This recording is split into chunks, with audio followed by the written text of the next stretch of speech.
Vamos falar agora da escola. Você apontou características bastante específicas desse público neoleitor.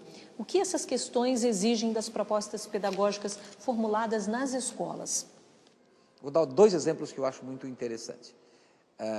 A primeira, quando eu trabalho com formação de professores, e fiz isso muito na minha vida, ainda faço, e normalmente eu seleciono textos para trabalhar com os alunos, e muitas vezes tem que explicar aos pais da comunidade isso, que os alunos, as crianças, não são capazes de ler sozinhas. Bom, aí o cara, mas é muito difícil para ela. E a minha resposta é para isso mesmo que você está aí. Se fosse muito fácil para ela, você, professor, não precisava existir.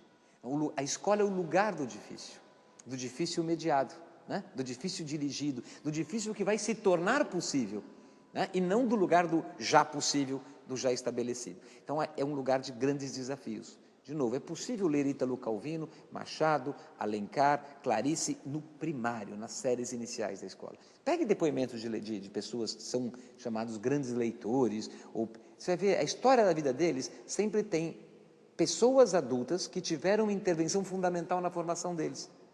Então, o professor tem que assumir esse papel, né? Ele tem de ser um leitor adulto, que realmente tenha essa intensidade intelectual, essa vontade de ser, e ao mesmo tempo tenha os instrumentos mediadores e tenha o papel de liderança e o papel de autoridade. O professor é a autoridade, não é o autoritário, mas é a autoridade, ele é a liderança, ele é o que conduz. Isso, em alguns meios, virou palavrão. A única leitura possível é aquela que a criança escolhe o livrinho dela. Ela vai escolher o gibi, né?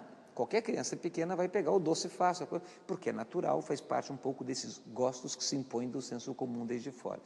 No caso do adulto, parte com o jovem, mas no caso do adulto, há uma diferença importante, porque o adulto, ele pode não ter autonomia leitora enquanto o trabalho de processamento direto com o texto, mas ele tem a consciência plena da vida e, portanto, ele tem as escolhas, mesmo se feitas pela liderança, pelo professor, precisam ser muito mais explicitadas ainda do que para as crianças e as necessidades têm que ser muito mais indagadas objetivamente, né? Mas tem uma pergunta que funciona muito pouco. O que você quer ler? Se você não tem o referencial todo de leitura, essa pergunta vai te dizer muito pouco, né? Eu tenho que, de alguma maneira, te mostrar também o que você pode ler. Eu acho que essa é uma coisa importante que a escola tem que assumir e trabalhar. Em segundo lugar, não perder de vista que a sua função fundamental é a formação intelectual da pessoa. E a formação intelectual significa aprender a estudar.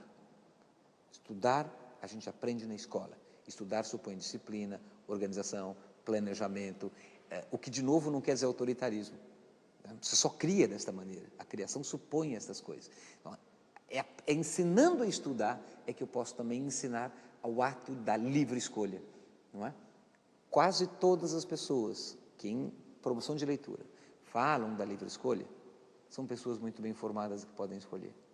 Para quem não tem essa formação, a livre escolha está impedida, não porque ele não queira, mas porque exatamente não lhe ofereceram as possibilidades reais de exercitar essa livre escolha.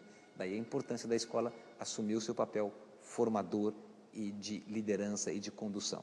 Mas insisto, isso não significa pensar uma escola autoritária e que imponha uma escola do tarifismo e das obrigações como uma submissão a uma ordem externa que a pessoa não entende.